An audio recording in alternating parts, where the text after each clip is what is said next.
નમસ્કાર મિત્રો, આજે આપણે વાત કરીશું સંકોચ। જો અમારી વાત પસંદ આવે તો અમારી ચેનલને લાઇક, શેર અને સબસ્ક્રાઈબ કરવાનું ભૂલશો નહીં। પૂર્વાના શ્રીમતનું મુહૂર્ત જોડાવીને તારીખ નક્કી કરી નાખી। સગા વહાલામાં કંકોત્રી મોકલાઈ ગઈ। ઘરના તૈયારીમાં લાગી ગયા। રોંઢાની છા પીને સાસુ ધોયેલા કપડાં સંકેલવા બેઠા। પૂર્વાએ સાના વાસણ સાફ કરીને ઠેકાણે મૂક્યા।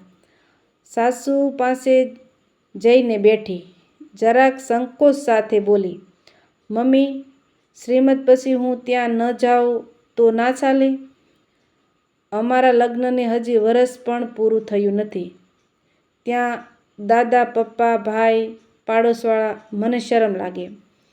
પૂર્વાનું વાક્ય અધૂરું અને અસ્પષ્ટ હતું, છતાં માયાબેનને ઘણું સમજાઈ ગયું। એ હસી પડ્યા, મજાક કરવા બોલ્યા, તને સગાઈ વખતે શરમ ના લાગી? માંડવામાં પ્રકાશનો હાથ પકડીને ફેરા ફરવામાં શરમ ના લાગી?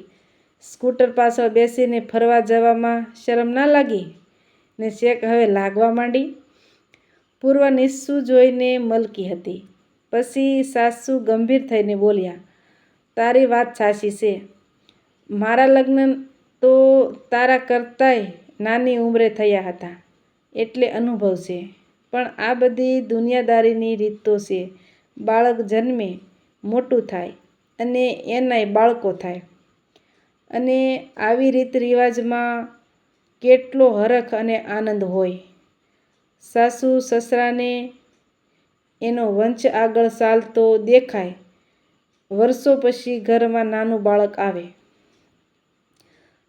અને તને કહું, જૂના જમાનામાં દીકરીનો ખોળો ભરાય એટલે પિયરિયા એટલા માટે રાજી થતા કે એ વખતે છોકરા ન થાય તો વહુને જ જવાબદાર ગણાતી।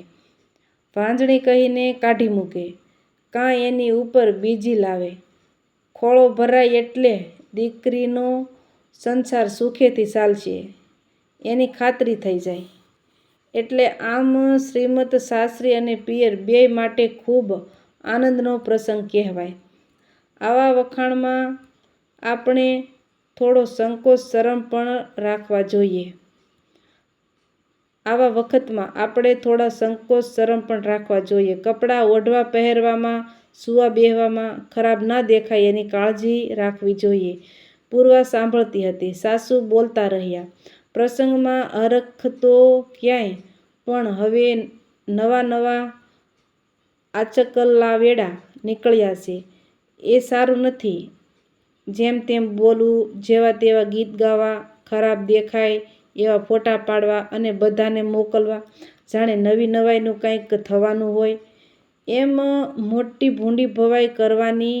ને પછી છોકરું થાય પછી બાંધો બગડે નહીં એટલે એને ભૂખે મારવાનું ને બહારનું ભેળસેળિયું દૂધ પાવાનું। આપણે સારો જમણવાર કરીએ અને સગા વહાલાને પ્રેમથી જમાડીએ એ હરખ, અને આવા વાનરવેડામાં ઘણો ફેર। સાસુની વાત સાંભળીને પૂર્વા ગઈ બીજા કામે વળગી। માયાબેનને મનમાં વિચાર આવ્યો, આ સમજુ છે, એના પપ્પાની પૈસે ટકે હાલત સારી નથી। એની ખર્ચો ના થાય એટલે તો જવાની ના નહીં પાડતી હોય ને? શ્રીમતને 2 દિવસની વાર હતી। પૂર્વા પોતાનો સામાન અને કપડાં ભરી રહી હતી।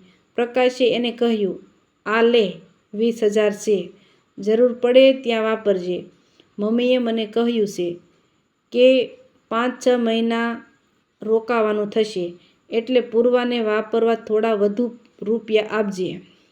શ્રીમત પ્રસંગ આનંદથી ઉજવ્યો। જમણવાર પછી પૂર્વા પોતાના મમ્મી કાકી સાથે પિયર જવા વાહનમાં બેઠી। બારીમાંથી માયાબેને એના માથા પર હાથ મૂક્યો, જા, સાંભળજે, ખાવા પીવામાં ધ્યાન રાખજે। સારા સમાચાર મળશે એટલે હું તરત જ આવી જઈશ। આવા જ નવા વિડીયો જોવા માટે અમારી ચેનલને લાઇક, શેર અને સબસ્ક્રાઈબ કરજો।